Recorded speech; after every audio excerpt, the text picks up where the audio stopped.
So how was everybody's inauguration day? Q, I know you bought a whole bunch of clothes, your Burberry jacket. You had it laid, laid the hell out, ready for the inauguration. You couldn't go. So how was your inauguration day in spite of all of that? You know what? Unfortunately, and I'm embarrassed to say this, but I actually spent the pejorative of the day sleep.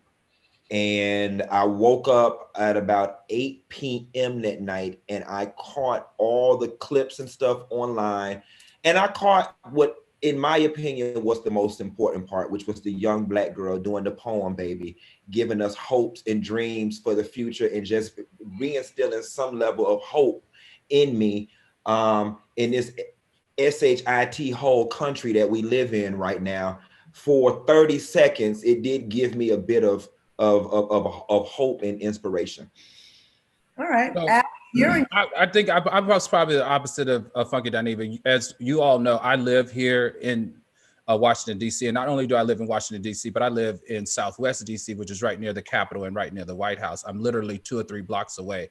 So I was here through the Capitol raiding, well, the insurrection, which was insane, that enraged a lot of hate in me, to be honest. And then this event actually did just totally the opposite. I don't know about anybody else out there listening, but I just have a sigh of relief, if you will, on this whole new transition in administration. Finally, somebody who got some sense, somebody who can put sentences together to make complete sentences about a plan of what we're going to do to handle this pandemic.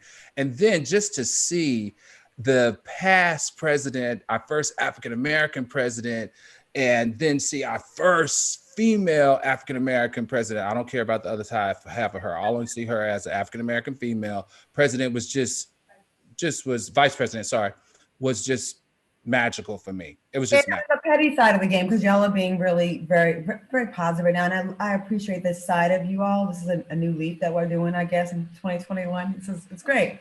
I like seeing the Trump send off, which was super early. No one really caught it. Ivanka's weave was a hot ass mess. She had them cheap ass fusion extensions. She looked like trash. They were all crying. Mike Pence looked so ridiculous when he was leaving with his tail between his legs. That was a highlight for me. What did y'all think about the musical performances? Lady Gaga and J-Lo and Katy Perry. So here's the thing. Gaga kills. Gaga is just Carnegie Hall history making all day. Katy Perry did what it is she needed to do. That was the most awesome firework display. Like, it just made me feel like I was at Disney on Ice and was 6 years old. Jennifer Lopez. Hey girl, because I just saw you last week at the mall, you and A-Rod, so I'm not going to give you too much. Instead of going in on Jennifer Lopez, I'm going to go in on Black people. Y'all leave that lady alone. Y'all already know when she come up on stage, she not finna give you no Baptist, his eyes on the sparrow sing off. Y'all already know what this lady give. She gonna give you a double cha-cha to the left, a spin it around to the right, and a that's all you getting from her. And y'all continue every time this lady perform, y'all want to critique her voice. She's not a voice girl. Janet's not a voice girl. Sierra's not a voice girl. But they're going to give you costumes, outfits, and she represented for the Latina community. And I think that was the biggest part, to have some diversity across the performances. But leave that lady alone vocally. I ain't gonna lie, I was the whole time she was singing. I'm a big J-Lo fan. I love J-Lo the best as an actress. So I love her as an actress. I think I love J-Lo.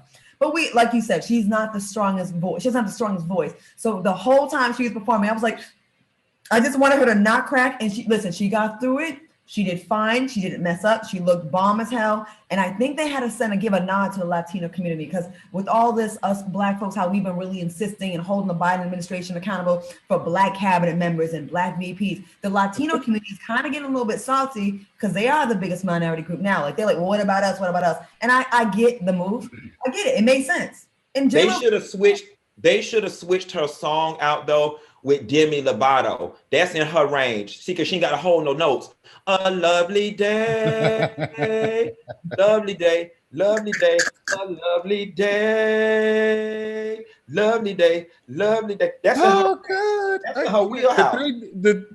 Congratulations to Trump's daughter that he never acknowledges, Tiffany Trump. She also got engaged on the day of the inauguration as well. The three things that I liked about the inauguration was the last press conference that Ivanka was supposed to do. I mean, Melania was supposed to do. She was like, I'm over this shit. I'm out of here. She just walked right past. She was like, oh, I'm good. I'm glad to get the hell out of here. That was number one. Number two was that bird that Lady Gaga had on her daggone lapel. That was hilarious. All the memes that came out of that about Michelle Obama was like, did she got a bird on her shoulder? That was hilarious. And then Garth Brooks' bow legs. That He's bow-legged? huh? He's bow-legged? Yes. Bow-legged is kind of sexy, right? Y'all find bow-legged is sexy? Until it teeters the line of disability check. You know, it's bow leg, then it's your parents wasn't shit and put you in too small shoes as a child. Like, so, just how bow is we talking? Why is this boy sick? Slight bow is cute, but an extreme bow is your parents wasn't shit. Wait a minute. He said they put you in a box when you were little and your legs couldn't. Too small shoes. Isn't that a vitamin deficiency as well? Like you don't have enough calcium? I'm not prepared. Okay, listen, we want to give a shout out to Officer Eugene Goodman, who held off Capitol Hill rioters during the insurrection. He was promoted and he got to escort Vice President Kamala Harris during the inauguration. How does it feel that, one of our own, a Black man, that officer is protecting elected officials? Baby, it feels amazing, but this is the definition of new money, bitch, okay? That man went from an old community issue uniform. Now he got on an old Gucci scarf, baby. Eugene said, when that promotion gonna hit? Baby, go down to the mall and spend the rent money, baby. They say it's gonna be on my next check. Yes, God. He got him an old nasty, old light blue Gucci. Started from the bottom, now we here. I see you, Eugene. You were so right, because when I didn't recognize him, and he did look raggedy when he was just a Capitol Police officer, and I thought he was an elected official next to Kamala. The way you are so right, Q. So right.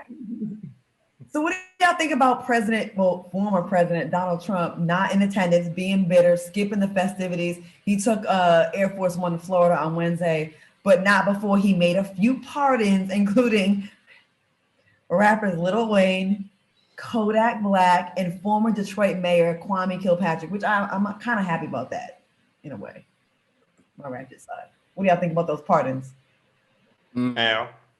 Well, listen, the only pardon that I paid the most attention to was the pardon of the mayor of Detroit. Now, the racketeering, the money laundering, the lying, the deceit, the fraud, all of that, all the charges that he was actually charged with, to get out 20 years early, I think it represents how he wants someone to pardon him when we come up with all the charges against him. I think we're going to see in the next 2 to 3 months a list of charges against President Trump.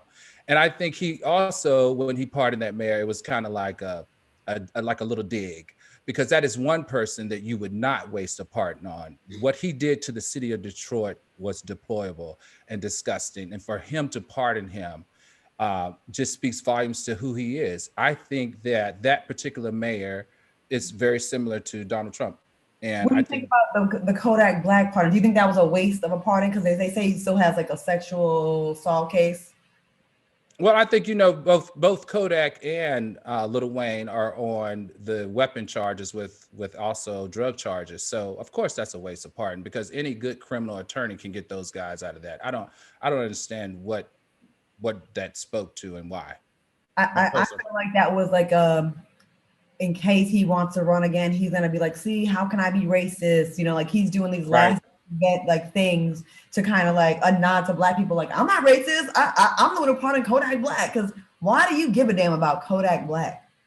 So why don't you pardon the ones that really need it then? Like, let's look at the list of people that have written him and asked for pardons. Those guys that were falsely charged for rape and murder that are serving long terms that Kim Kardashian has helped getting them out of prison. Why don't you pardon somebody from that list? Crystal Mason, a Black woman here in Texas who was given 5 years in prison for voting on a provisional ballot that was never even counted.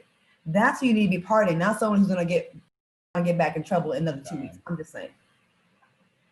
Yeah. You know what baffles me about our government is that people can even be in jail for something like what you just said. But it wasn't until you guys just spoke that I began to formulate what the chess moves may have been with these particular partners. I saw somebody on Instagram say Lil Wayne and Kodak was a waste of a damn partner because they asked to be back in there in a couple years anyway. Kodak Black is just ignorant as all hell, in my opinion. He's a black brother. I want to uplift him. I want to uphold him and all that other good stuff, itchy gitchy yah, but I can't uphold ignorance. And it was very funny and peculiar to me because Lil Wayne and Kodak Black both represent, they're the physical embodiment of what Donald Trump's demographic thinks of black people and the worst of us. So it was just a little baffling and confusing to me that he would go after the physical embodiment of everything wrong with black people and pardon them. There's still something there that's mysterious in my eyes that I'm waiting to unfold. And you may be right, Claudia. It may be in the future because those are view garnering, click garnering names that is the reason why. But it also speaks to how low he thinks of us intellectually. If you think that just because Kodak Black has 1 million followers and Lil Wayne has 1 billion followers, that all of a sudden they're going to be able to sway the black community into your favor. We're not that feeble mind, nor are we that stupid. I love your insightful thoughts on that. And I think you're absolutely right. They do not, Kodak Black and Lil Wayne do not represent black people as a whole. We're going to take